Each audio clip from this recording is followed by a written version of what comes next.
ሰላም ውድ የቻናላችን ተከታታዮች ሰበር ዜና በዛሬ ቪዲዮ በአሜሪካ ለምትኖሩ የግሪን ካርድ ባለቤቶች ወይም የቋሚ ነዋሪነት መታወቂያ ካርድ ላላችሁ ኢትዮጵያን በሙሉ እጅግ በጣም አስፈላጊና ሰበር የተባለ አዲስ የኢሚግሬሽን መረጃ ይዘንላችሁ መተናል። በዛሬ ቪዲዮ አጠቃላይ መረጃውን የምነግራችሁ ይሆናል። በአሜሪካ አዲስ ግሪን ካርድ ላመለከታችሁ፣ እያደሳችሁ ላላችሁ፣ ለጠፋባችሁ እንዲሁም ከግሪን ካርድ ጋር ጉዳይ ላላችሁ ኢትዮጵያን በሙሉ ከወዲሁ እንኳን ደስ ያላችሁ ሰበር መረጃ ነው በዛሬ ቪዲዮ የማጋራችሁ።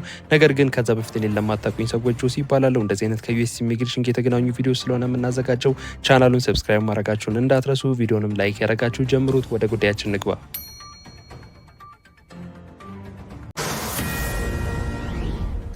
Our President Trump is speaking now in the Oval Office at an executive order signing. Let's listen in. Do you have anything to say about that? Sir, I think you need to put this in the context of everything else that's happening. Manufacturing productivity is the highest it's been in years. We haven't seen any growth like this. የእነዚህን ዌብሳይት ሊንክ ዲስክሪፕሽን ቦክስ ውስጥና የኮሜንት መጀመሪያ ላይ ያስቀምጥላችኋለሁ ማግኘት ትችላላችሁ። የግሪን ካርድ ማደሻ ማመልከቻ ማለትም ፎርም I-90 የሚባለው I-90 የምንለውን አስገብታችሁ መልስ ለማግኘት በአመታት የሚቆጠር ረዥም ጊዜ ይጠበቃችሁ ላላችሁ ሰዎች እንዲሁም ደግሞ ግሪን ካርዳችሁ ጊዜው በማለፉ ማለትም ኤክስፓየርድ በማድረጉ ምክንያት የስራና የጉዞ ስጋት ለገጠማችሁ ሰዎች ዩኤስሲአይኤስ ይህንን የመዘግየት ችግር ማለትም ባክሎግ ማለት ነው ለመፍታት አዲስ መመሪያ አውጥቷል።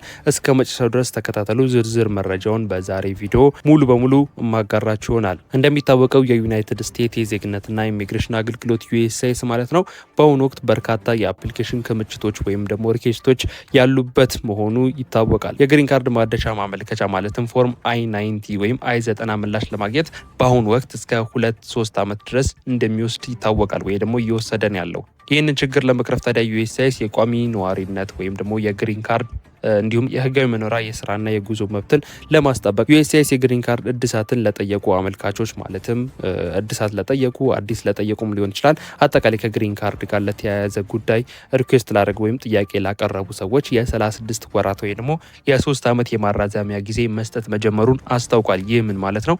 ግሪን ካርዳችሁ ኤክስፓየርድ ቢያደርግ እንኳን ሪኩዌስት አድርጋችሁ ማለትም እንዲራዘምላችሁ ጠይቃችሁ ወይም ለማደስም ሊሆን ይችላል በጠየቃችሁበት ቅጽበት ለ3 ዓመት ያገለግላል ማለት ነው። ሪኩዌስቱ ወይም ባክሎጉ እስኪጠናቀቅ ድረስ ዩኤስሲአይኤስ ይህንን ጉዳይ እስኪጨርስ ድረስ ለ3 ዓመት የሚራዘምበት አዲስ አሰራር መጀመሩን ይፋ አድርጓል። For forever. Under President Biden, the last part of his presidency, he lost 220,000 manufacturing jobs. The president has stabilized this. Now the manufacturing jobs are going up.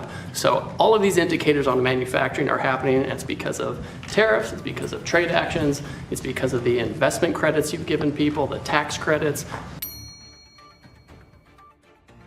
ታዲያ ይህንን ስላችሁ ቁልፍ ማወቅ ያለባችሁ ነጥቦች አሉ። 3 ነጥቦች ማለት ነው።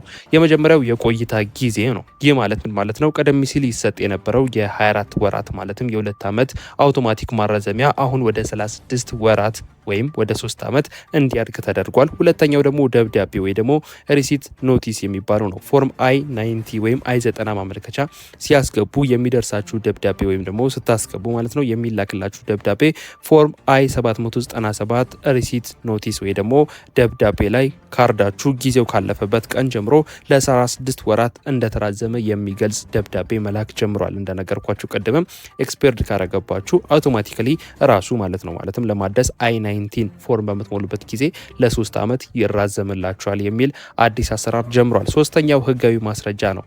ይህ የደረሰኝ ደብዳቤ ከአገልግሎት ውጪ ከሆነ ማለትም ኤክስፓየርድ ከሆነ ከግሪን ካርዳችሁ ጋር ወይም ከካርዳችሁ ጋር ተያይዞ ሲቀርብ ለአሰሪዎች ማለትም ለስራ አሰሪዎች ማለት ነው ፎርም I-9 የሚባለውን እንዲሁም ደግሞ ለጉዞና ሌሎች የመንግስት መስሪያ ቤቶች ሙሉ ህጋዊ ማስረጃ ሆኖ ያገለግላል ማለት ነው። እንደነገርኳችሁ ካርዳችሁ ወይም ግሪን ካርዳችሁ ኤክስፓየርድ ቢያደርግ እንኳን ይህንን የተላከላችሁን ፎርም I-797 የሚባለውን ፎርም የተላከላችሁን ኖቲስ ደብዳቤ ማለት ነው አብራችሁ አያይዛችሁ ብታቀርቡ ካርዱ ኤክስፓየር ቢያደርግም ጭምር አገልግሎት ይሰጣል ለ3 ዓመት ያክል ሲል ዩኤስሲአይኤስ ገልጿል። ይህ እጅግ በጣም አስደሳችና ሰበር መረጃ ነው። ምክንያቱም እንደነገርኳችሁ ለማደስ ወይም አዲስ ለማውጣት የሚፈጀው አሁን ላይ 2-3 ዓመት ወይም ከዛ በላይ ነው። ምክንያቱም ሰው በጣም ስለተከማቸባቸው አፕሊኬሽን ስለበዛባቸው በዚህ መልኩ ነው እየተደረገ ያለው። ታዲያ ይህ ህግ ማንን ይመለከታል ወይ ደግሞ ለዚህ ህግ ኳሊፋይ የሚሆነው ማን ነው የሚለውን ስንመለከት 3 ጉዳዮችን ማረጋገጥ ወይም ማወቅ ጥያቄዎችን መመለስ አለባችሁ። የመጀመሪያው አዲስ ለሚያመለክቱ ነው።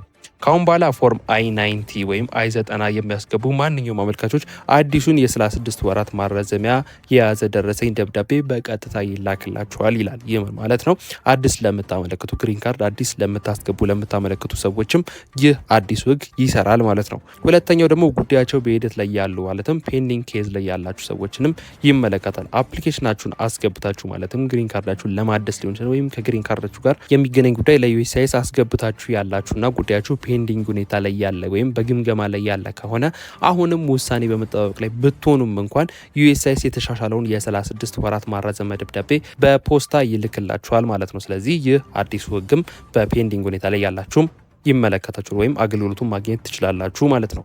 ሶስተኛው ግሪን ካርዳችሁ ለጠፋባችሁ ወይም ሎስት ለሆነባችሁ ሰዎች ነው። ግሪን ካርዳችሁ የጠፋ ወይም የተሰረቀ ከሆነና ደብዳቤው ብቻውን በቂ ካልሆነ በዩኤስሲአይኤስ ድረገጽ በኩል ቀጠሮ በማስያዝ ፓስፖርታችሁ ላይ ጊዜያዊ ኤዲቲኤ ስታምፕ ማስመታት ትችላላችሁ ብላል ዩኤስሲአይኤስ። ስለዚህ ይህ ህግ ማንን ነው የሚመለከተው ወይ ደግሞ እነማን ሰዎች ናቸው በዚህ በአዲሱ ህግ መጠቀም ለሚችሉት ለሚለው ጥያቄ መልሱ ይህ ነው። ሌላው አስፈላጊ ጥንቃቄዎች አሉ ማለትም ኢምፖርታንት ቲፖች አሉ መጠንቀቅ አለባችሁ። 3 ነገሮችን ልበላችሁ። የመጀመሪያው አድራሻ መቀየር ነው። ይህ ምን ማለት ነው? አድራሻችሁን ከቀየራችሁ ወዲያውኑ በዩኤስሲአይኤስ የኦንላይን አካውንት ማለትም በዩኤስሲአይኤስ ዌብሳይት በዚህ በማሳያችሁ ማለት ነው በኩል አድራሻችሁን ማዘመን ወይም አድራሻ ስለቀየራችሁ አዲሱን አድራሻ ማስገባት አለባችሁ። ምክንያቱም እንደነገርኳችሁ ዩኤስሲአይኤስ ደብዳቤ ይልካል በቤታችሁ ማለት ነው። ስለዚህ በአሮጌው ቤታችሁ ደብዳቤው ከተላከ አገልግሎት ስለማይሰጥ በአዲሱ አድራሻችሁ ማለትም አዲስ በቀየራችሁት ቤት እንዲላክላችሁ ቤት በቀየራችሁበት ቅጽበት በኦንላይን ለዩኤስሲአይኤስ ማሳወቅ አለባችሁ አድራሻ በቀየራችሁ ሰዓት ማለት ነው። ሌላው ሁለተኛው ዓለም አቀፍ ጉዞ ነው። ከአሜሪካ ውጭ በሚበሩበት ወቅት ማለትም ከዩኤስ ወጣችሁ ወደ ሌላ ሀገር ለኢትዮጵያም ሊሆን ይችላል ወይም ሌላ ሀገር በረራ በምታደርጉበት ወይም በምትንቀሳቀሱበት ጊዜ አሮጌውን ግሪን ካርዳችሁና የ36 ወሩ ማራዘሚያ ደብዳቤ ማለትም ኦሪጂናሉ ማለት ነው አብራችሁ መያዝ ይኖርባችኋል። ምክንያቱም ግሪን ካርዱ ኦልሬዲ ኤክስፓየርድ ስላደረገ ወይ የሆነ ችግር ስለገጠመው ያንን ደብዳቤ አያይዛችሁ ከኦሪጂናሉ ጋር ማለት ነው መያዝና መጓዝ ይጠበቅባችኋል ማለት ነው። ሌላው ሶስተኛ በጊዜ ማመልከት ነው። ይህ ምን ማለት ነው? ግሪን ካርዳችሁ ከማለቁ ከ6 ወራት በፊት ማመልከቻችሁን ማስገባት ወይም የማመልከት ፕሮሰሱን መጀመር ይኖርባችኋል ሲል ገልጿል። ዛሬ ቪዲዮ ይህን ይመስል ነበር። አሪፍ ኢንፎርሜሽን እንደሰጧችሁ አሪፍ ሰበር መረጃ ሼር እንዳደረኳችሁ ተስፋ አድርጋለሁ። ለጓደኛ ለቤተሰብ ለምታውቁት ሰው ሼር ማድረጋችሁ እንዳትረሱ። ለዚህ ቻናል አዲስ ሆናችሁም ቻናሉን ሰብስክራይብ እያረጋችሁ እንደዚህ አይነት ከዩኤስ ኢሚግሬሽን ከሚገናኙ ቪዲዮ ስለሆነ የምናዘጋጀው ቻናሉን ሰብስክራይብ ማድረጋችሁ እንዳትረሱ። ቪዲዮንም ላይክ ያረጋችሁ ምን ያህል እንደወደዳችሁ ታሳውቁ። ምክንያቱም ላይክ ባረጋችሁት ቁጥር ምን ያህል እየወደዳችሁት እየተመቻችሁ እየጠቀማችሁ እንደሆነ ስለመረዳ በቀጣይ አዳዲስ የሚወጡ አፕዴቶችን ቶሎ ተከታትዬ እንዳደርሳችሁ ይረዳኛል። ስለዚህ ሁላችሁም ላይክ ያረጋችሁ ምን ያህል እንደወደዳችሁ ታሳውቁኝ። በቀጣይ በሌላ ቪዲዮ በሌላ መረጃ እንገናኛለን። ለሁላችሁም መልካም እድል መልካም ጊዜ